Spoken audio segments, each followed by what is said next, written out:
when we take a look at the next unit, okay, what we're really going to do is kind of make it real life. In the laboratory that you've had, how many times have you taken one solid powder and mixed another solid powder together? Have you ever done that? No? Now you've taken a solid red substance and you added that solid to what? Liquid. And you made a, when you added the solid to a liquid, you make a solution. And have you added solutions together in lab? Have you added liquids together and water and the red solution? And a lot more things happen in chemistry, at least in the general chemistry, in liquid solutions. And so we're going to talk about liquid solutions. And so we've talked about these equations and what's happening in reactions in terms of what's on a piece of paper. But what I want to give you some context about, okay, when you actually put the compounds in water, things change a little bit. And we're going to add another level of, hey, think about this, about what's really happening in the dynamic. We're also then going to talk a little bit more closely about acids and bases because they become important here. And then we're going to talk about, at the last part of this, two concepts, oxidation and reduction, which drive reactions. You may have heard redox reactions maybe in high school. We'll introduce that very simply. We're not going to do the very complex redox. We'll keep that to GChem2. And then we'll talk about concentrations, of which you guys actually did a lab about concentrations already. So now my lecture is just going to be review because you've learned everything, right? Yes. Yes, I absolutely know everything. And so we're going to talk about concentrations. So these are the kind of topics. Now, it's a broad spectrum of things. Most of them interrelate very well. And so there are a lot of things that you'll need to master in this chapter as we go through. Okay. Now, a definition of solutions. It's what we need simply. All right. It is a substance dissolved in a substance. Okay. That seems really, really simple, but it is that simple. Two things mixed together, and they mix completely. Now, what we're talking about most often here are homogeneous mixtures, ones where you can't pick out the different pieces. And so we get a solution. Now, that solution can be many forms. It can be gases mixed together. It can be solids and liquids made into a liquid. It could be two liquids together. It could be metals mixed together. Solutions are very broad. Okay? And so there are two parts of a solution called the solute and the solvent. Okay? So, some definitions. The solvent is the substance in larger amount. We can talk about this one is the one that dissolves the substance. The solute is the one in lesser amount, and that's the one being dissolved. So in your laboratory, you were given red dye number 40, and you had to go to the balance, and you had to measure out an amount, and you put that into a certain amount of liquid, water, and you made a solution. The small amount was the red dye number 40, and the large amount was water. The solute was the red dye number 40, and the solvent was the water. Okay? And so the water dissolved the red dye number 40 and created a solution. Now, you started off, and that solution was a certain, the next term is concentration. Okay? And there's a certain amount of material in a certain volume of the solvent, and you can have concentrations. Now, what did you do with that initial concentration of your red dye number 40 in your laboratory? We just kind of made it weaker. You made it weaker By adding water. by adding water. That officially, we diluted it. We'll talk about dilutions later in this chapter, but concentrations can be different And they can be any concentration. It can be a very dilute concentration. It can be a very strong concentration. My best example here is the sweet teas at Shane's Rib Shack. If you've ever been, you can get unsweet. There is 0 solute of sugar in it. You can get the sweet tea. There is a good amount of sugar in the solute of tea, the solute of sugar in the solvent of tea. And then you can get the Cleveland sweet tea, which is basically syrup. A lot of sugar. They get to a point where they put so much sugar into it, it stops dissolving. It gets to what's called, as much as you can get to it, a saturated solution of sugar in that tea. And so there's lots of different ways we can measure, and we will have measurements of concentration later in the chapter. So how does the solution form? Well, what happens is the solvent will surround the solute, and the solute, like sugar, comes in crystals, and the sugars are stuck together into crystals, and there are billions and billions of them stuck together in each little cube of sugar. When you put it into the solvent, what's going to happen is the solvent is going to pull those sugars away from that complex or that crystal of sugar and make them individually float around, surrounded or salivated by the solvent. So basically the water is going to come in, grab each individual sugar, pull it away from the other sugars, and surround water around each one of those sugars, and it will make it individually floating around, surrounded by water. We go from a cube of sugar that I can see to I can't see sugar anymore, because once you get down to a single sugar, it is so small you can't see it with your eyes. And so it gets so finely distributed into the water that we just can't see it anymore. That is a homogeneous mixture. Okay? And so we dissolve things. It's surrounded by, in this case, most of the time, water is going to be the solvent. And sometimes ionic compounds and certain molecular compounds get dissolved in water, and they not only get surrounded by water, but their ions are broken apart. And so the compound sodium chloride, that salt, when it's placed into water, is not floating as sodium chloride. The actual sodium gets pulled out, and the chloride gets pulled away, and the compound, the ionic compound, gets separated. We call it dissociated into its component ions. That's important when we get down to looking at how things dissolve. So if I take a look at sodium and chlorine, the sodium chloride in water, we will try this YouTube.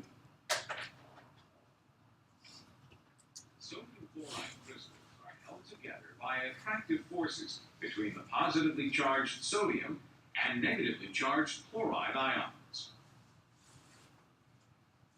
When a crystal of sodium chloride is placed into water, the hydrogen ends of polar water molecules attract the negatively charged chloride ions and gradually surround them. Likewise, the oxygen ends of water molecules are attracted to and surround the positively charged sodium ions. The hydrated ions drift away into the solution, allowing new water molecules to surround newly exposed ions. Gradually, the entire crystal dissociates into solution. It goes away. Okay, we're going to talk about water. Water is a really powerful solvent. It actually has the ability to dissolve lots and lots of things. It's actually called the universal solvent because it can dissolve so many things. But water has a powerful influence on ionic compounds. It can not only make them soluble, so finely mixed with the water that you don't see them, but it also breaks apart the bonds within the compound itself. Sodium chloride is an ionic compound. On the other hand, sugar is a molecular compound. Okay? Sugar also dissolves in water, but it does it in a different way. here are sugar crystals that are being placed into the water. Okay.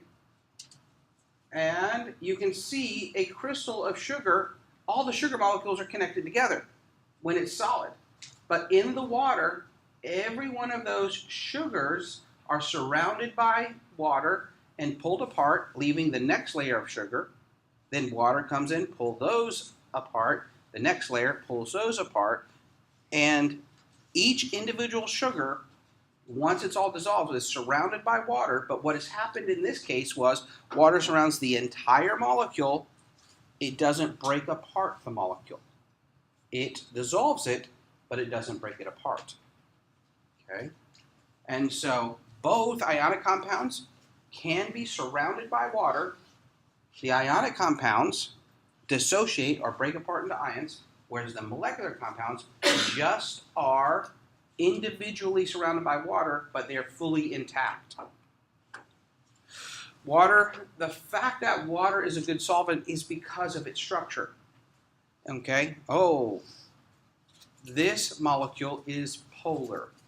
Why?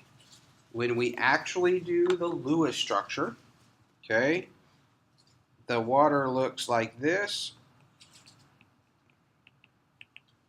This angle right here is not 180 degrees because around this central atom I have 4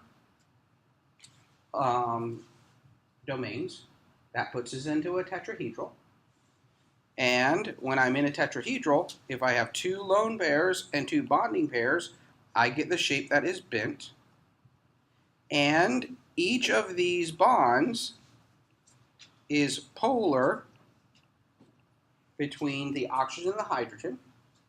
And since I'm in a tetrahedral and I only have 2 poles, not all 4 in the direction, the overall molecule is polar.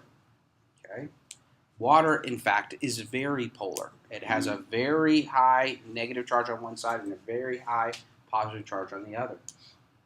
This allows water to orient itself with the ionic compounds to put the negative part with the positive ion and the positive part with the negative ion, pull them apart.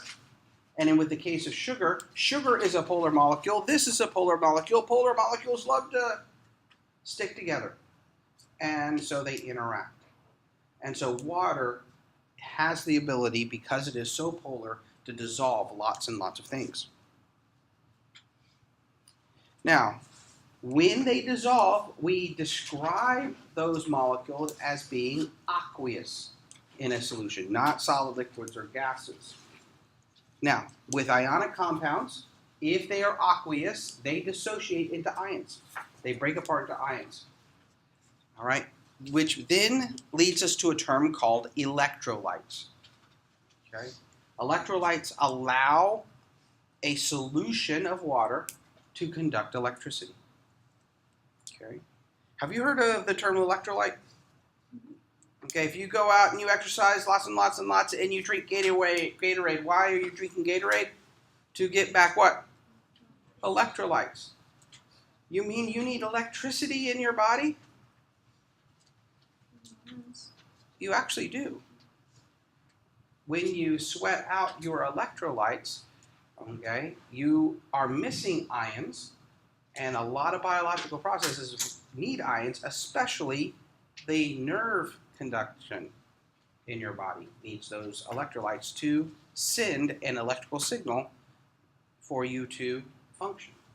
And so electrolytes are really salt solutions, ions. That's what an electrolyte is.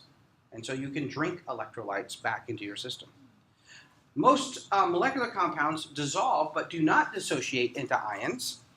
The solutions that they make are called non-electrolytes. They're dissolved in the solution, but since they are full compounds and have no charge, they can't carry charge, they can't carry electricity, and so they are a non-electrolyte.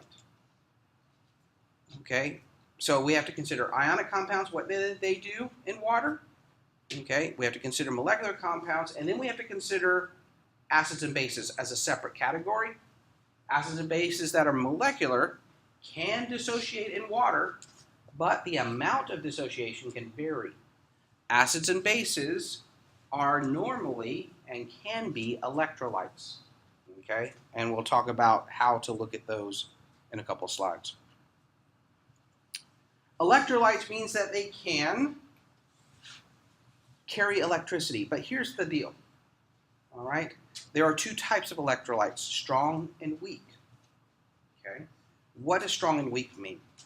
When the compound is dissolved, if by chance every single molecule is broken up into ions, okay, so every one of the compound gets a positive one and a negative one floating around, there's lots of ability to conduct electricity. It is called strong because it has the ability to conduct a lot of electricity because every part of it has become charged in the water.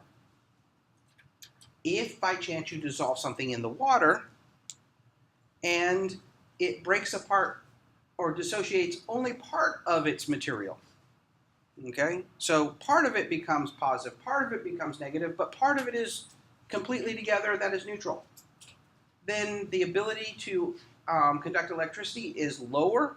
It is called a weak electrolyte. When we tell the chemical story, here is the difference. We use, for strong electrolytes, an arrow that looks like this. It goes completely one direction. For a weak electrolyte, we use a double-sided arrow, meaning that it goes back and forth. That's how you can tell the chemical story, whether it is strong or weak, is by using that arrow designation differently. This compound is an acid. It starts with hydrogen, okay, and it has an anion called acetate. This thing is very soluble. It dissolves very well in water. All of it dissolves. But when it dissolves, only a fraction of it dissociates into positives and negatives, so it's considered weak electrolyte. On the other hand, this guy right here doesn't like to dissolve very much. Okay, so if you put it into water, some of it dissolves. But everything that does dissolve completely breaks into positives and negatives, so it is considered a strong electrolyte. Electrolytes are not a measure of how much gets dissolved. An electrolyte is a measure of what happens to that compound once it is dissolved. If it completely breaks apart, it's strong. If it only partially breaks apart, it is weak. So it has nothing to do with how much is dissolved. It has to do what happens when it is dissolved. Now, let me show you electrolytes.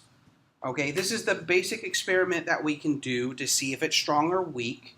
And what we're going to do is we're going to take a solution and we're going to put a light bulb with two little rods into the solution. We're going to try to plug it up. If by chance you have a light bulb and you put it into a solution of pure water and you plug it up, no electricity will flow. The light bulb will not light up. But if you put it into a solution of an electrolyte, you will plug it up, put the two electrodes into the water, and your light bulb will light up very, very brightly. So let's take a look. Come on. No.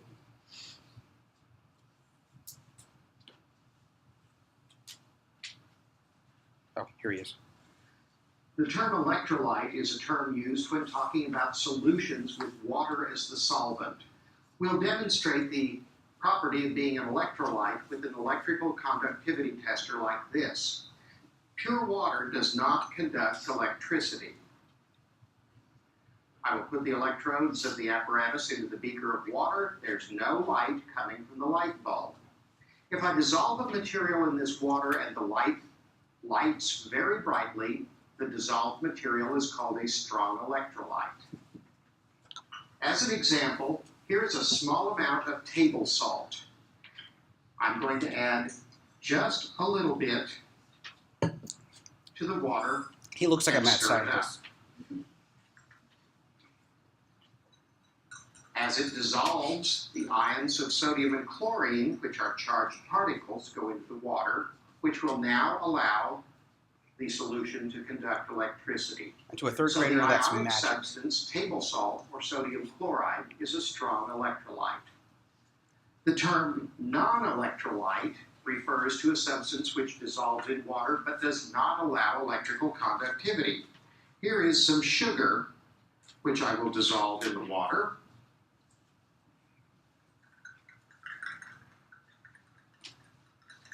As the sugar dissolves, the light does not light up. So sugar is a non-electrolyte. Some acids and bases are also strong electrolytes. Here's an example of some hydrochloric acid. Only a little bit in the water,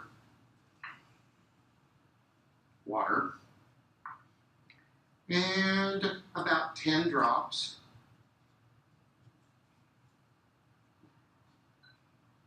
Will allow the light to light up very brightly. So the acid is also a strong electrolyte, therefore it's called a strong acid. Oh, I wish they did a. Acetic acid, on the other hand, dissolves but allows very little electricity to go through the water. See how the light bulb gives off much less light with a lot more acid. Thus we call acetic acid a weak electrolyte, and it is a weak acid. Oh, good. They got all of them. Okay, good. Weak electrolyte and non-electrolyte and strong electrolyte. Okay, different substances we could test by using a conductivity meter or a light bulb, and we can see how much electricity does it actually conduct. And basically, it comes down to this: molecular compounds are non-electrolytes. They can dissolve, but they won't give off an electrical current. A ionic compound, if it dissolves, usually is a strong electrolyte, and it's the acids and bases that can be strong or weak. Those are the ones that we see that are either strong or weak. Now, how do you know those? We're going to get to a point that we have to memorize some things. Critical thinking. If water doesn't conduct electricity, how do people get electrified or electrocuted if they drop a plugged-in hairdryer into the bathtub? It's not pure water. It's not pure. What? What? It's coming out of my tap. It's clear. It's got a lot of chemicals added It's got like what chemical? to it. Iron's in there because most of the time a lot of our pipes go through iron pipes. They pick up iron. What else is put in the water? There's chlorine. In the treatment plants, we put chlorine in there to purify it. What else is put in your water? Some people don't like it. That is put in there. Fluoride for strong bones and teeth. Okay? And so we actually treat water and place things in it to make it better for us. But what we're doing is we're putting a lot of ions in there, which are electrolytes. Okay? Now, the purity of water, you can actually test how pure water is because it should be an insulator. It should not conduct. And so when we do experiments, we actually have to distill the water and run it through a deionizing column to make pure research grade water that has no ions. Water dissolves things so well, it takes us multiple steps to get absolutely pure water to do experiments with just water itself. Because most water that comes out of the tap has all sorts of things in it. Is your water pure in your water bottle? Okay. You can have, that water bottle can say a lot of things. If it says spring water, that meant they could go to a tap, fill it up, cap it, and give it to you. Okay, because spring water is from the ground. If it is purified water, they can do all sorts of things from boiling it, where water comes over, leaving all of the ions in the pot, and that's a little bit of purification, although not pure. They can run it through a filter, but the filter could be good or the filter could be bad. Just because it's run through or it's in a bottle, it may not be pure. And if you actually look at some of the bottles, some of them do add ions for flavor. And so you can actually see some will add some salt or some other ions in there under the label. You think it might be all just water, it may not be. All right, so strong electrolytes completely dissociate, and so an example would be hydrochloric acid, and when it dissolves, it will break up into H plus and Cl minus, the two ions, the cation and the anion, and they will float around. But the important part of this story is the arrow says all of it goes that direction. All right. A weak electrolyte are in what are called equilibrium, and so the acetic acid, which is what you see down there, common name of that is vinegar, HC2H3O2 will break apart into H plus and Ca2H3O2 minus, the acetate ion, but just as much as it will break apart, it will actually go back together. And so the full concentration of what is dissolved is in distribution in all three of those. And actually, it lies, for acetic acid, it lies more here than anywhere else. That's why it can only conduct a little bit of electricity, because there's only a little bit of ions available in the solution. Okay. Now, when things are soluble in terms of ionic compounds, they actually dissociate. And so if I take here, what is this compound? Potassium nitrate. It is the solid form. So I go to the stock bottle and it's in solid, and I tap some into water. What really happens is it dissolves and it dissociates into a potassium ion that is floating around and a nitrate ion that is floating around. The solution is water with those two things floating around independently. Okay? And so if I put 1 mole of this, I'll get 1 mole of potassiums, and 1 mole of nitrates roaming around. If I start off with 0.5 moles of sodium sulfate, at the end, I will get, which is a solid, I will get sodium, that's aqueous, that is a plus, and I'll get sulfate, that is a 2 minus, that is aqueous. But how much will I have? Well, I will have 0.5 moles of this, and I will, watch this, 1 mole of sodiums floating around. What happened? Why did I write 1 here and a half there? Because there's Na2. For every 1 molecule, it will break up into 3 things. 2 of them are sodiums, so you got twice as much sodium, and 1 of them will be sulfate. And that's what will be floating around in that solution. All right?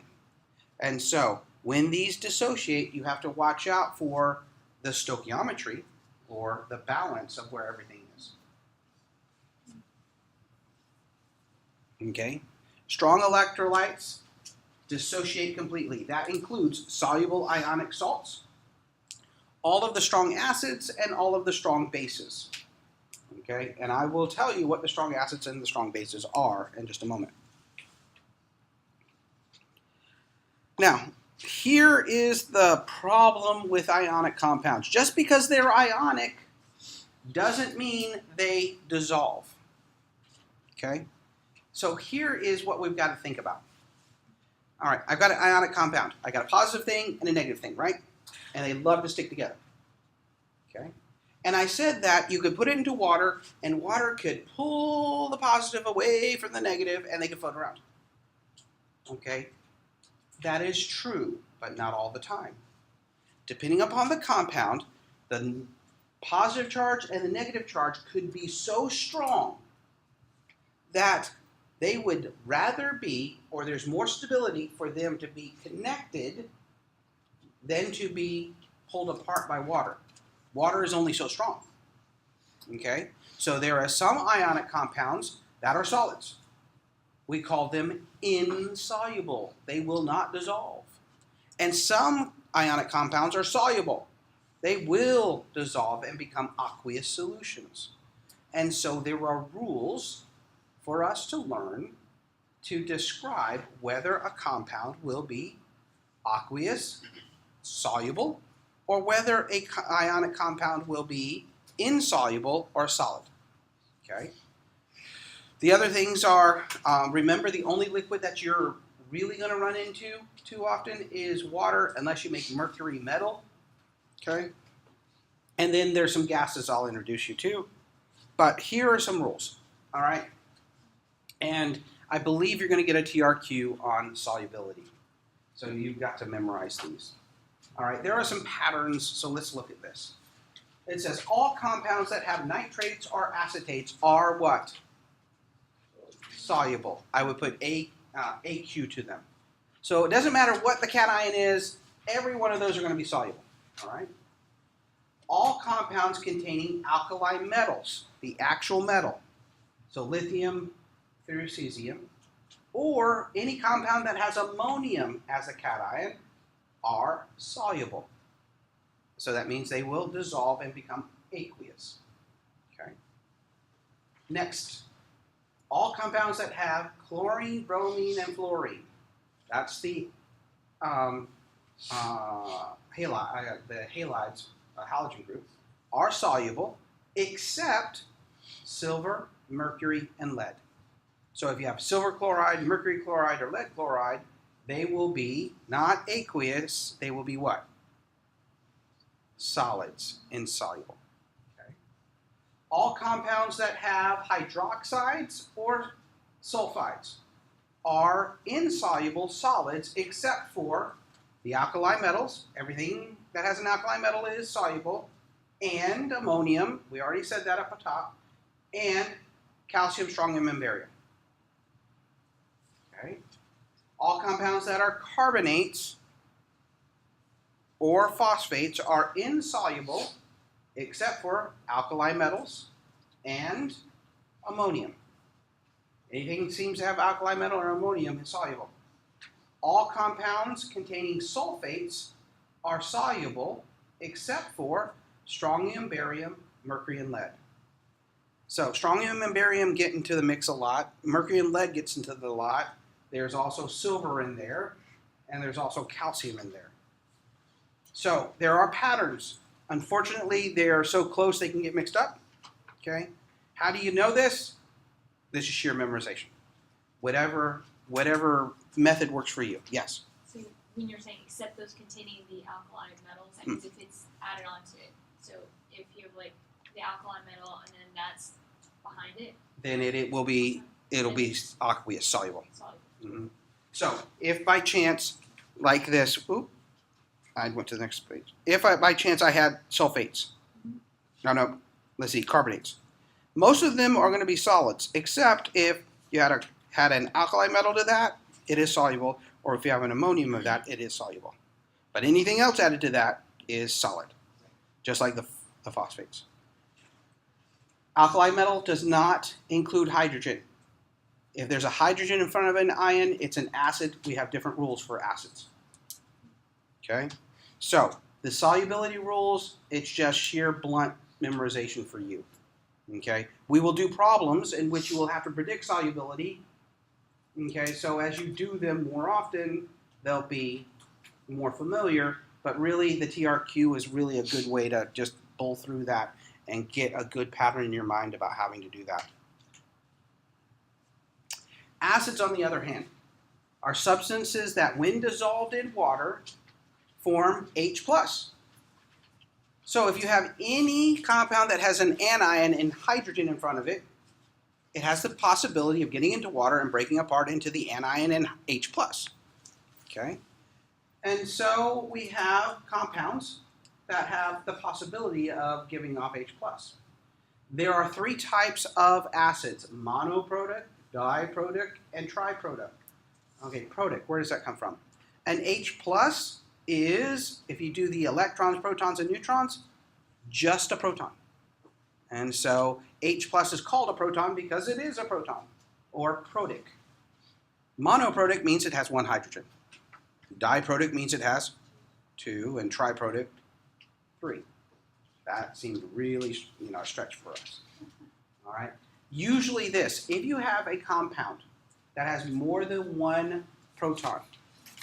The first one that comes off, because I have potentially, if you have two could come off. The first one is strong, the second one is weak. Consequently, in a triproduct, the first one usually is strong, comes off really easy. The second and third one are weak. Bases. Bases are pretty easy to identify. What happens is when you put them in water, once it's totally dissolved, you have more hydroxides roaming around. That's what a base is.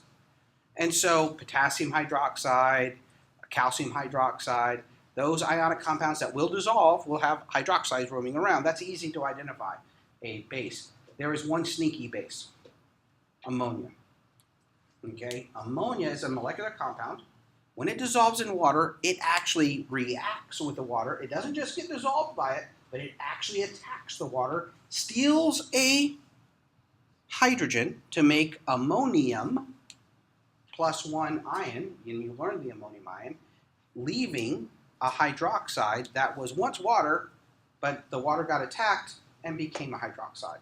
So once that's dissolved, there are more hydroxides roaming around in the water than there once before the addition of ammonia. So that is the sneaky base, ammonia. All right? It is a weak electrolyte. It is the weak base that we have. All the other bases, as long as they dissolve, are strong bases. The weak acids and bases are, there's a lot more weak acids. And so we don't make you memorize every weak acid. What we do is we make you memorize the 7 strong acids. And so if you see an acid and it isn't one of these, then it is weak. So hydrochloric acid, hydrobromic acid, hydroiodic acid, chloric acid, perchloric acid, nitric acid, and sulfuric acid are all strong. Any other acid is weak. And then strong bases are the ones that are the ionic hydroxides that dissolve and become aqueous.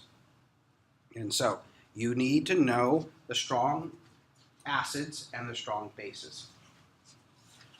Anything else will be weak. So let's take a look.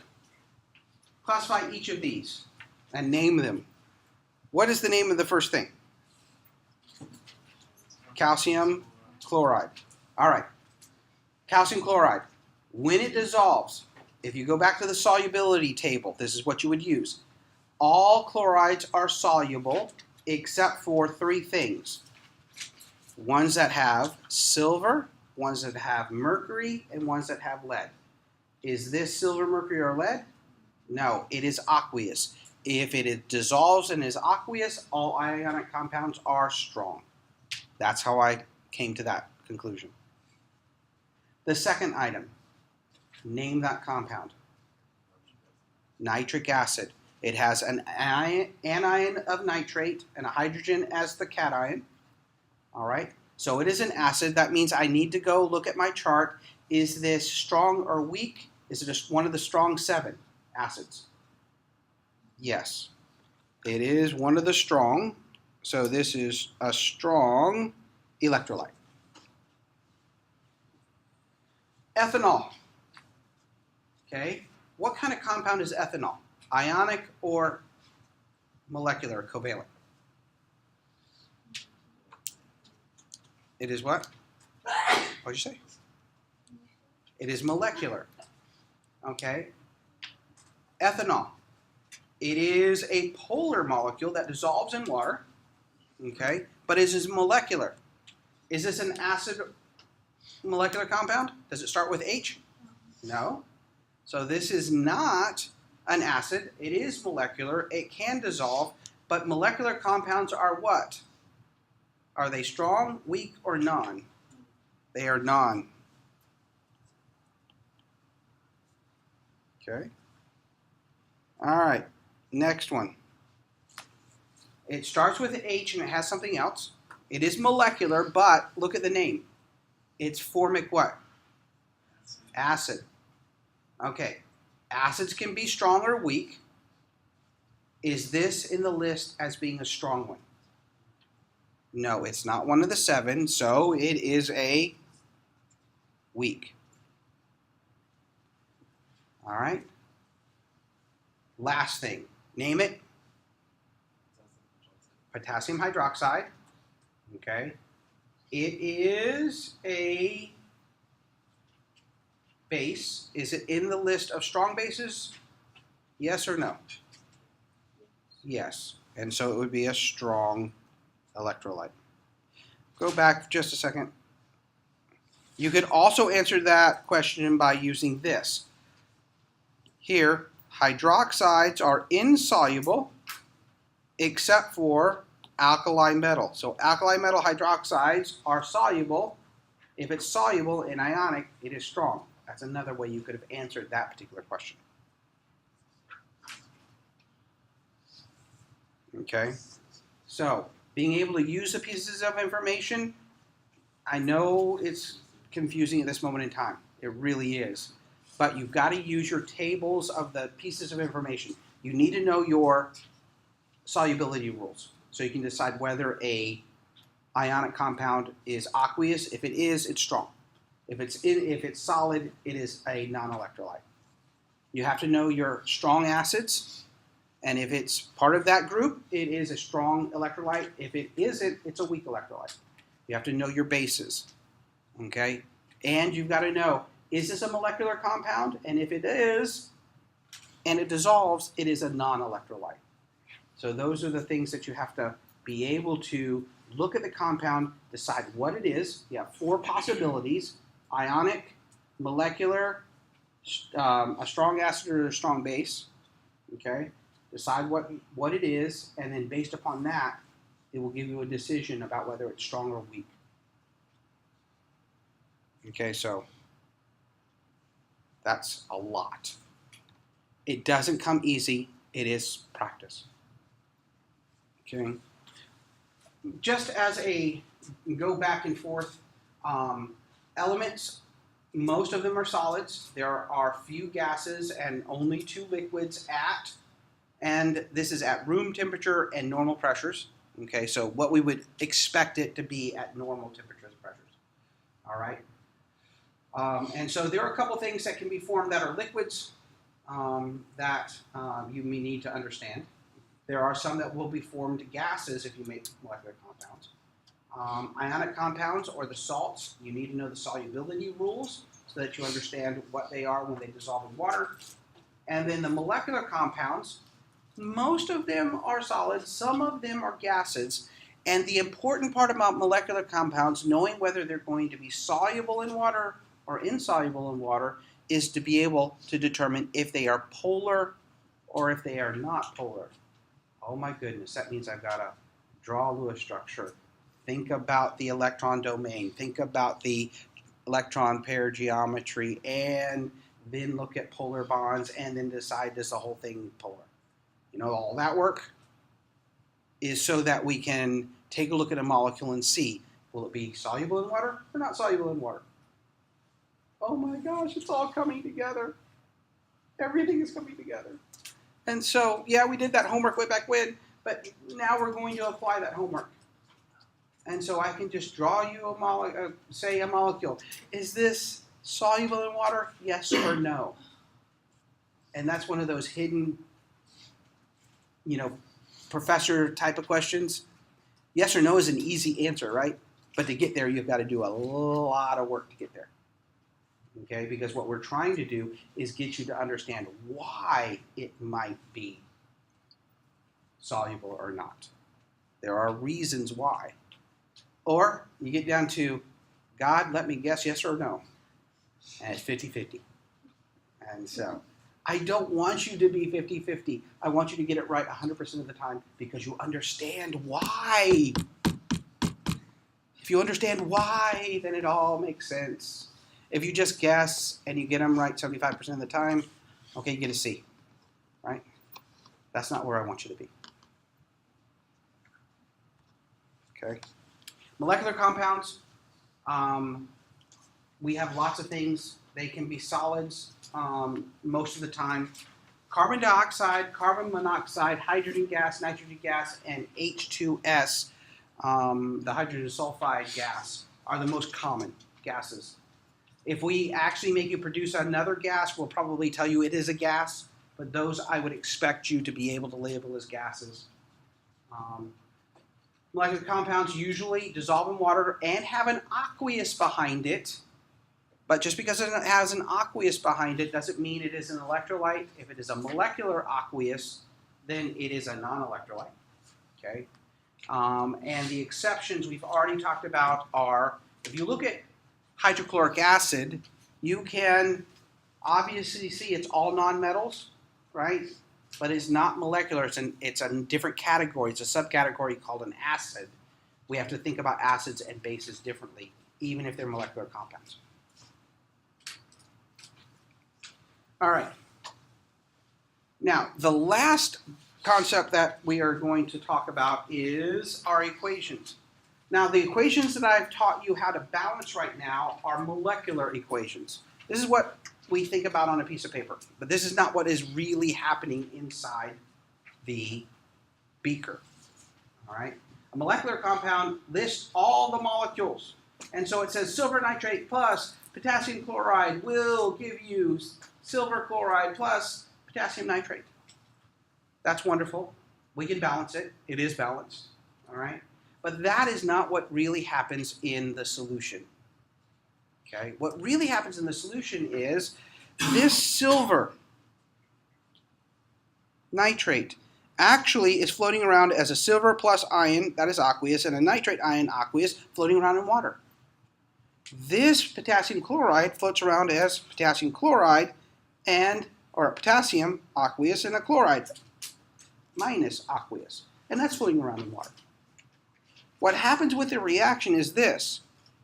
This chloride and this silver get together, and they actually have more attraction to themselves than they do have to water. So they stick together and become a solid. But still, this potassium is still, even at the end, floating around, and even at the end, the nitrate is floating around. It hasn't done anything. It's just been floating. This is called the complete ionic equation because it shows you where all the ions are. But in this mix here, there's something important. Just like at a high school football game, there are people on the field that are doing the game, right? But there are people in the stands called spectators that really feel they're part of the game. And they feel that their actions, what they wear, how they dress up, and how they cheer, they think they affect the game. Okay? They're called spectators. They really don't have anything to do with the outcome of the game, most times. And so what we do is we can take out the spectators because they are the same at the beginning, at the end. Nothing changes. And so if nothing changes, they're not part of the reaction. So we take out the spectator ions to get what is called the net ionic equation, which is what really happens in the reaction is this silver and that chloride get together to make silver chloride. Everything else is just floating free. And so we're going to get down to the net, or what really happens in that solution as the important players. We're going to get rid of all the others that are not important.